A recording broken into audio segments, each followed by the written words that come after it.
contra esta empresa, contra los dueños de esta empresa, contra C5N, Radio 10, con toda la artillería y toda la estrategia judicial que el propio Macri, la mesa judicial de Macri y el ex titular de la Abad, de la AFIP, Alberto Abad, con el auxilio jurídico del doctor Ricardo Gil Lavedra, que trazó la estrategia para destruir a este grupo, ayer tuvo que ir Alberto Abad como testigo a declarar en el juicio que la AFIP le inició a este grupo. Cuando la prensa macrista decía, chorros, deben 8.000, 13.000, 20.000, mentira. Ayer hasta el propio Abad tuvo que admitirlo. Mintieron porque hasta la pericia oficial de la Corte los desmiente. Y vamos a recordar, porque mire, es para alquilar balcones. Póngase ahí cómodo en su casa. El ex titular de la AFIP, que no sabe, no contesta, de pronto le agarró amnesia. Vamos a la presentación de esta nota. Quiero felicitarlo a Pancho, a Mariano, a todo el equipo, a Mike, por este avance que hemos hecho. Tenemos que estar... A la FIP, por favor, sí, por favor, ahí está el señor, por favor, perdón, señor. Pero, señor, hay que andar bien con la FIP, si no, pregúntele a algunos hoy que están en el diario. Hay que andar bien, hay que pagar los impuestos. No hay que apropiarse de impuestos que no son propios, ¿no es cierto, doctor Abad? El testigo convocado para el día de la fecha, Alberto Abad. Respecto de los dos planes particulares del artículo 32 que son objeto de este juicio, si usted sabe qué tasa de interés se aplicó en cada uno de esos casos. No tengo la más mínima idea y no corresponde que hable de eso. Eso sí, sistémicamente existe algún cruce de datos que permita determinar si el contribuyente que se adhiere a un plan de pago general ha hecho inversiones importantes de algún tipo, compra de paquetes accionarios, transferencias, etc. Sí, sabe, esa es otra pregunta. No sé. Sí, podría informar si la AFIP tiene conocimiento de qué es lo que hacen las empresas con los flujos financieros que liberan mediante el acogimiento a planes generales de pago. No sé. ¿Cree usted que es posible que el administrador general, de modo unilateral, otorgue un plan especial a requerimiento de un contribuyente sin la intervención de las áreas técnicas? No sé porque nunca otorgué uno. Le pregunté si cree que es posible, no se otorgó uno. Perdóneme la disquisición. No sé si es posible. ¿Entiende que existe alguna diferencia entre el ITC, el IVA, el impuesto a los tabacos o algún otro tipo de impuesto trasladable? Perdón, señor presidente, ya dijo que no sé. Era tributarista. No puedo agregar más que lo que dije. ¿Usted conoce la existencia de un manual de control de activos no corrientes emanado de la Subdirección General de Recaudación del año 2014? No. Es paradojal tener sentado de testigo que se presentó como querellante impulsando la causa y hasta marzo de 2018 y hoy estar limitado a qué preguntar o no sobre los hechos del proceso. Cuando usted tomó conocimiento de esta causa y decidió presentarse como querellante, se informó qué actividades comerciales realizaba la empresa Hoy Combustibles. Si tuvo conocimiento, ¿cuál es la actividad de Hoy Combustibles? ¿Qué es lo que sabía? ¿A qué se dedicaba? ¿Qué es lo que sabía el Claro. contribuyente? ¿Puede contestar? No tengo idea. No tengo idea. ¿Sabía si vendía al público combustible? Está contestado en la anterior. Bien. Claramente, por parte de la querella, hay acá una voluntad de esconder información. No tengo la más mínima idea. No sé. Era tributarista. No puedo agregar más que lo que dije. No sé, no puedo contestarle. No corresponde. No sé. No lo sabe. No sé porque nunca otorgué uno. No sé si es posible. No sé si la totalidad. No lo sé. No lo sé. No lo sabe. Si tuvo conocimiento, ¿cuál es la actividad de combustibles? No tengo idea. Quienes tendrían que estar presos deberían ser los que están sentados ahí en el Ministerio, en el edificio de la Administración Federal de Ingresos Públicos. Aunque lo sorprenda el que estaba sentado, que transpiraba, se tomó una jarra de agua completa, transpiraba como testigo falso, dicen, era el ex titular de la AFIP. Era el ex titular de la AFIP, querellante, el que armó toda la causa contra esta empresa, el que persiguió con la asistencia jurídica, memoria activa, de Ricardo Gil Lavedra a esta empresa. No sabía nada. Fue titular de la AFIP, se enojó, viste, en un momento porque dijo que él no era tributarista para responder. Y era el encargado de la AFIP, no sé, era el querellante. Entonces, ¿qué? Armó toda la causa, porque Macri se lo mandó, como denunciaron. Una vergüenza, porque aquí empieza a verse cómo armaron causa para perseguir por órdenes políticas, por orden de Macri, porque este señor se hubiera podido defender frente a las preguntas de toda la defensa de Fabián de Sousa y de Cristóbal López. No es todo, ¿eh? Hay más, mire. ¿Tiene presente que se haya efectuado alguna auditoría respecto a la actuación del organismo en materia de otorgamientos de planes? La verdad, no recuerdo exactamente. Sí. ¿Podría explicar si hay alguna diferencia entre contribuyente, agente de percepción, agente de retención? No sé, no puedo contestarle. Si tiene conocimiento que hayan existido deudas por ITC de otras empresas como Shell, ESO o cualquier otra empresa petrolera regularizada en planes de pagos generales o particulares. No corresponde. Si sabe usted si han sido auditados por la AFIP, ya sea bajo su gestión u otra gestión, la totalidad de los planes generales y especiales que fueron otorgados por el licenciado Echegaray. No sé si la totalidad, no lo sé. ¿Y de los planes especiales en particular, sabe si todos fueron objeto de auditoría? No lo sé. No lo sabe. Seguimos con el tema del ITC.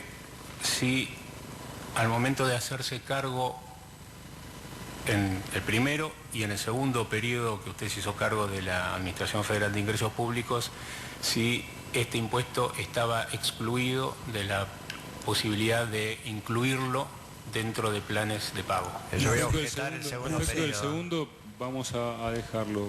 La reformulo y si sabe si durante su primer gestión a cargo de la AFIP o durante la gestión de Ricardo Echegaray estaba excluida la posibilidad de regularizar deuda por ITC. No sé.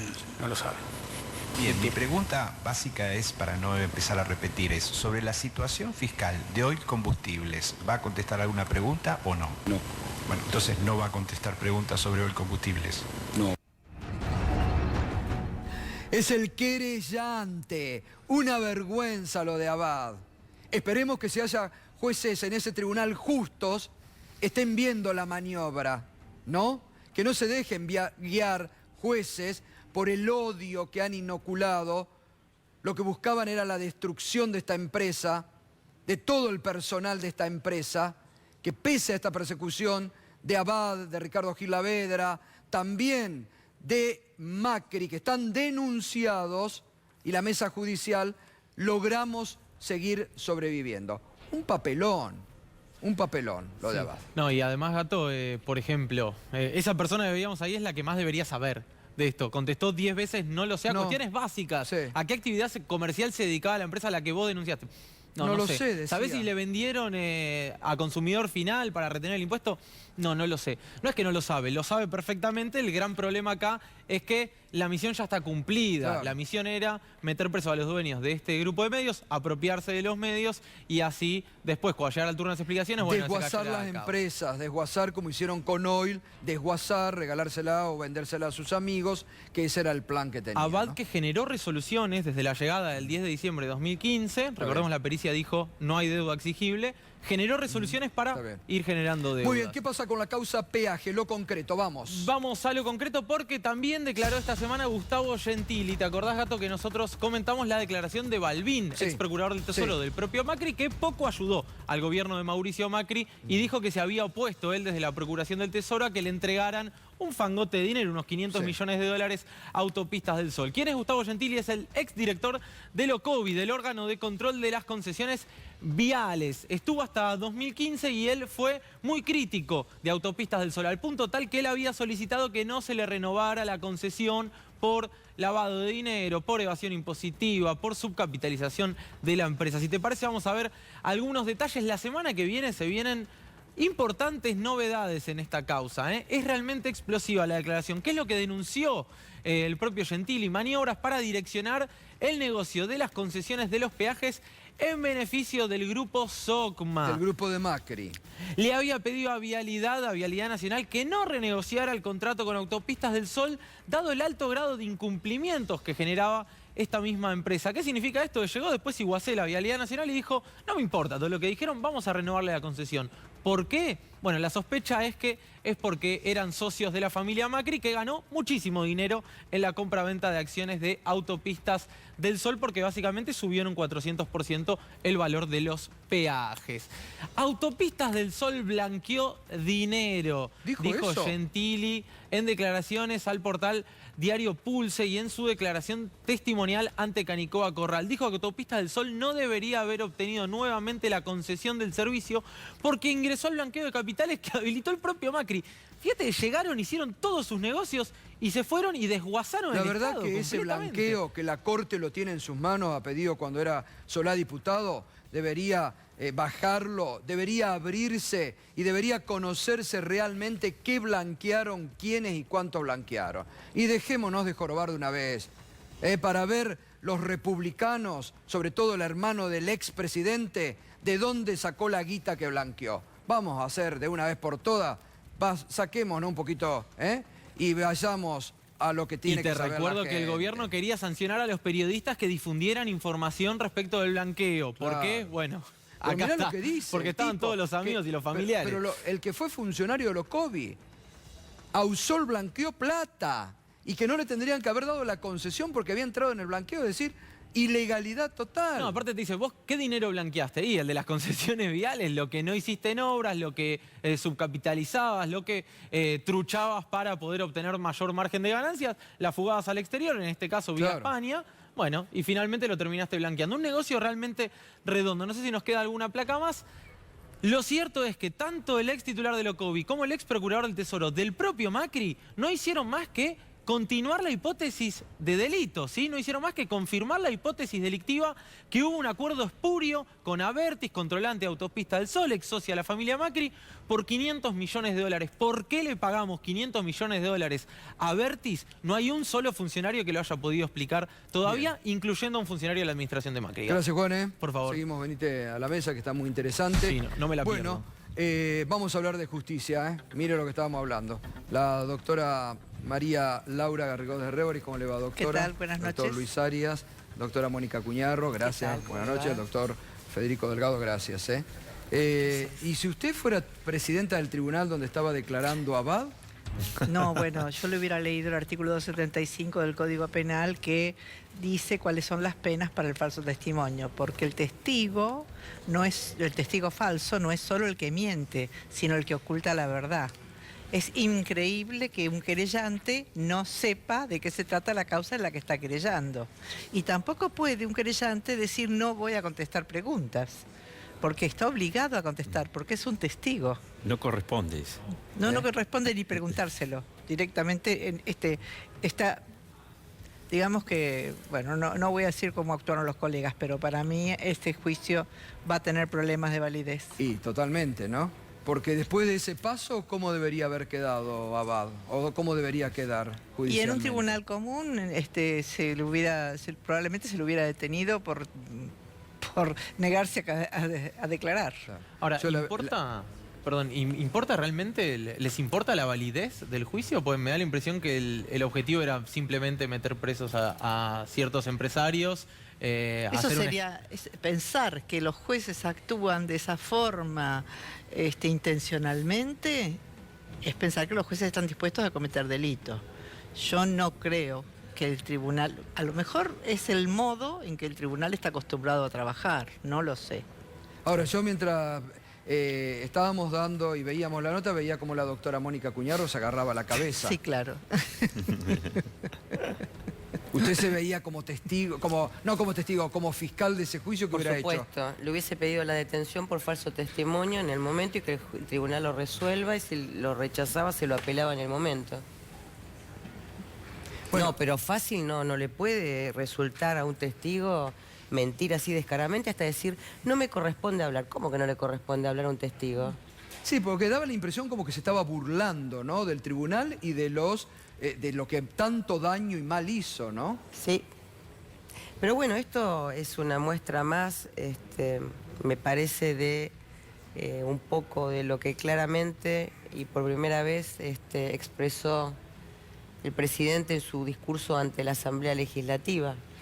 Yo no recuerdo, salvo el Caber, salvo Alfonsín, no recuerdo un discurso ante una Asamblea Legislativa que pusiera tanta luz sobre la justicia, porque por ejemplo el discurso de Néstor Kirchner tuvo que ver puntualmente con el tema de la Corte, pero acá el presidente de la Nación habló, digamos, de una justicia con relaciones espurias, con la Agencia de Inteligencia, con la AFI, habló de relaciones espurias con la Fuerza de Seguridad, habló de hacer hincapié en la relación con el crimen complejo organizado como el narcotráfico, es decir, habló de todos estos elementos en sintonía. Esto fue para todos aquellos que tenemos toda una historia en el Poder Judicial, como los que estamos hoy aquí en el programa, nos resultó emocionante, porque sí, la verdad que escuchar el nunca más del 83 y escuchar a un presidente de la República que diga nunca más con respecto a la justicia, pero que además de eso avance un paso más y lo relacione con la Fuerza de Seguridad, con la AFI y con el crimen complejo, no es solamente saludable. Digo, en términos comparativos, el discurso del doctor Kicillof en provincia de Buenos Aires fue fundamentalmente de economía y le dedicó poco al tema de la seguridad y de la justicia. En cambio, el discurso ante la Asamblea Legislativa del contador Perotti en Santa Fe dedicó 20 minutos a cómo recibió la provincia y 45 a hablar de justicia que hizo la vista gorda al narcotráfico, pactos espurios entre la política y el narcotráfico. Claro, en una provincia que hierve por el narcotráfico y que poco se hizo. No es un tema menor decir que hay pactos espurios. Digamos, todos los que estamos aquí esta noche conocemos que para que exista la criminalidad compleja hay pactos espurios entre sectores de la política, fuerzas de seguridad y, bueno, este último gobierno lo llevó al éxtasis de los servicios de inteligencia. Y al día siguiente anunció cuál era el plan que tenía, que a partir de la designación que se hizo en la provincia de Santa Fe, me imagino que era en sintonía con Nación. Por eso, a mí no me parece un tema menor, me parece que es un tema fundamental de la democracia. ¿Por qué? Porque hoy, digamos, la información, es una obviedad decir que la agencia de inteligencia no tiene que inmiscuirse más en los tribunales. Y es sacar un artículo diciendo que no pueden intervenir en ninguna causa. Ahora, ¿cómo se plantea una reforma en términos judiciales? ¿Cómo tiene que ir de la mano con una política criminal que es la que anunció el presidente, que es la que anunció el gobernador de la provincia de Santa Fe? Digo, casos de discursos que he leído, como el de Axel Kicillof. Bien, ahora seguimos. Doctor Delgado, una línea, porque yo me acordaba de todas las críticas que usted ha hecho a Comodoro Pi, y digo, con esto que estábamos viendo de Abad, ¿no? ¿Se planta un poco lo que usted tanto ha criticado? No, yo esto lo escribí hace muchos años. Sí. Igual, estando Amarala, me exime de, la verdad que describió muy bien cuál es la relación de un testigo con un tribunal. Yo lo que soy muy cauto y celebro los discursos y los programas, pero tengo ciertos temores porque implementar estas cosas no son fáciles, porque aquí hay relaciones de poder sedimentadas hace mucho tiempo. La corporación reacciona. Porque además el sistema judicial, tal como funciona, es muy remunerativo para un sector de la sociedad, minoritario, pero muy poderoso.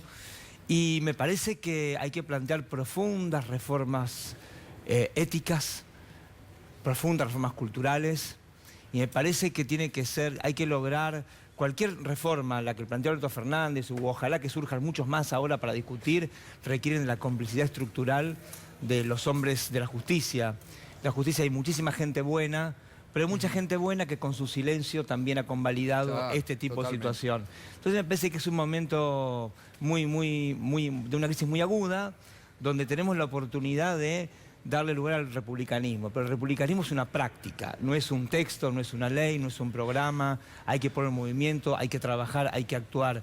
Y me parece que hay que empezar por el principio, y el principio es la hechura de los expedientes, es recuperar la ética, la vocación por el servicio público, y por sobre todas las cosas, una cosa que me parece una obviedad, pero me parece que la justicia debe de vuelta, al menos un sector de la justicia federal y también de la ordinaria, debe volver al esquema constitucional, porque se ha escapado.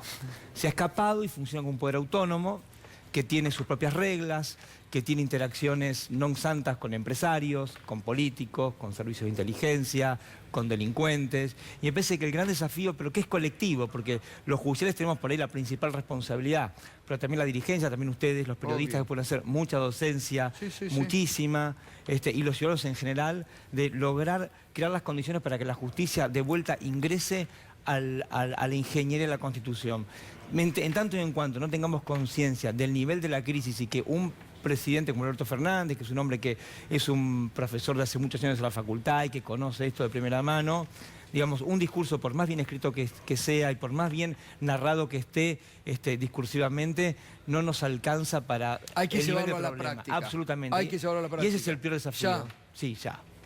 Rápido, ya, ¿no? rápido. Y me parece que no hay que desperdiciar, y con esto cierro, las valiosas experiencias que hay en la justicia, que son individuales, de mucha gente que se toma esto en serio, que trabaja en serio y que tiene medidas estas cosas, cómo funcionan, cómo se hacen las trampas, cómo se vuelve la ley. Hay que recuperar todo eso, articularlo, y me parece que por ahí puede haber alguna chance de empezar a pensar algo que no va a ser mágico, que va a durar mucho tiempo.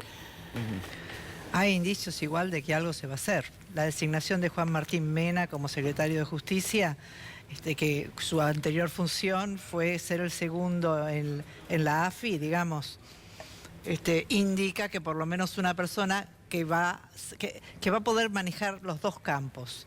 Que el presidente haya concurrido a la jura de Kicillof y a la jura de Perotti también está indicando que hay a lo mejor una actividad puesta de consumo y de en conjunto, que hay una decisión más general, no solamente de la Presidencia de la Nación. Y además me parece que habría que considerar que también habló de lo que es la pauta judicial, digamos, tocó la AFI, tocó la justicia y tocó los medios públicos fundamentalmente, y el manejo de la pauta, direccionándola a cuestiones culturales, y estas son las tres patas del lawfare. Si desarticula ese mecanismo, caminamos hacia otro lado, y transparentar los fondos de la AFI también serviría, ¿no? Sí, sí. Cuando habla de los sótanos de la democracia, yo me parece que esa frase ya es una síntesis de todo, ¿no? Sí, me parece que el discurso hizo un puente de Alfonsín, Kirchner, Fernández, llevando el nunca más de Alfonsín a Memoria, Verdad y Justicia de Kirchner, al nunca más de la justicia, que es el actual desafío, porque sin eso no vamos a poder, nos vamos a quedar sin poder judicial. Ahora, yo la verdad que tomo acá lo que dice el fiscal Delgado, me sumo, porque esto, por ejemplo, se podría haber hecho ya en el primer gobierno de Kirchner bajo un plan que tenía el entonces ministro de Justicia, doctor Gustavo Vélez. Sí, es el mismo plan. Y el presidente Kirchner no lo hizo, porque pensó que desde el poder podía manejar cómo venía el statu quo. No había en ese momento el nivel de desprestigio que tiene hoy el Poder Judicial, que ha llegado a cifras a las que nunca. Relación de fuerzas, ¿no? ¿Cómo?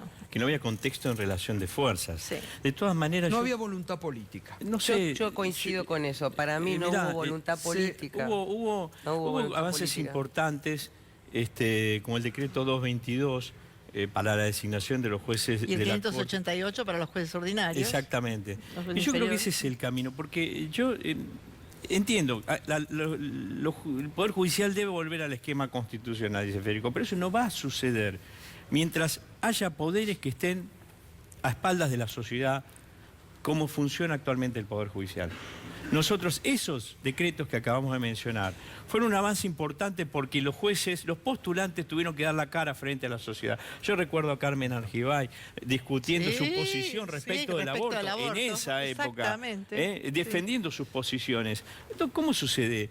¿Cómo sucedió que eso? Y a Zaffaroni también. Entonces, nosotros tenemos que retomar ese camino que inició Néstor, y todos los jueces, todos los fiscales, hoy deberían pasar por una audiencia pública.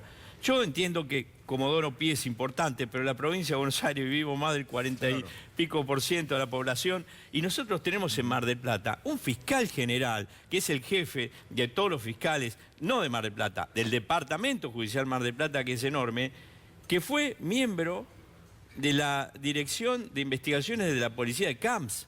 Y está imputado en una causa de lesa humanidad. Era el que señalaba a los compañeros para que los hagan desaparecer. Ahora, entonces, ¿cómo llegó? La pregunta es esta. ¿Cómo llegó? Llegó porque la designación de los jueces se hace entre gallos y medianoche. Y porque hay vos fijate, política también. Un gobernador, un intendente, un concejal, un legislador, dura 4 años en sus funciones. Su elección está presidida de un gran debate en la sociedad. Cuando designan un juez, un fiscal, nadie se entera. Entonces no hay debate y duran toda la vida en su cargo. Total. Ahora, ¿no habrá que aprovechar también, porque, digo, el Consejo de la Magistratura, sobre los jueces que tienen pedidos de juicio político múltiple, ¿no tiene que actuar ya el Consejo de la Magistratura? El Consejo de la Magistratura es lento. Yo retomo este tema del Consejo de la Magistratura con lo que usted decía hace un rato. Es decir, y un poco... también un poco algo de lo que dijo Federico hace un rato, ¿no? Dice, bueno, ¿qué es lo que dijo el presidente? Bueno, son anuncios. ¿Cómo se implementa, cómo se pone en práctica o de qué manera se pone en práctica?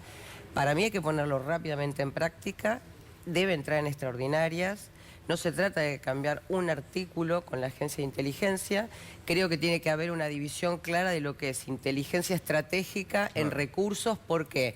Porque si no, lo que pasa, Gustavo, es, y vuelvo a insistir con este tema, es que la política criminal te la fijan los empresarios de los que habló Federico, los grupos de poder de los medios masivos de comunicación y agencias extranjeras como la DEA, que han fijado cuál es la agenda en función del narcotráfico. ¿Cómo se vio esto en la causa de Dolores? ¿Cómo se volvió a ver en la causa del doctor Walter Rodríguez, que desveló un mecanismo de recaudación de la Policía Federal en materia del delito complejo? Entonces volvemos al comienzo. Digamos, vamos a dividir o no los pactos espurios entre sectores de la política con la fuerza de seguridad, sí o no. Claro.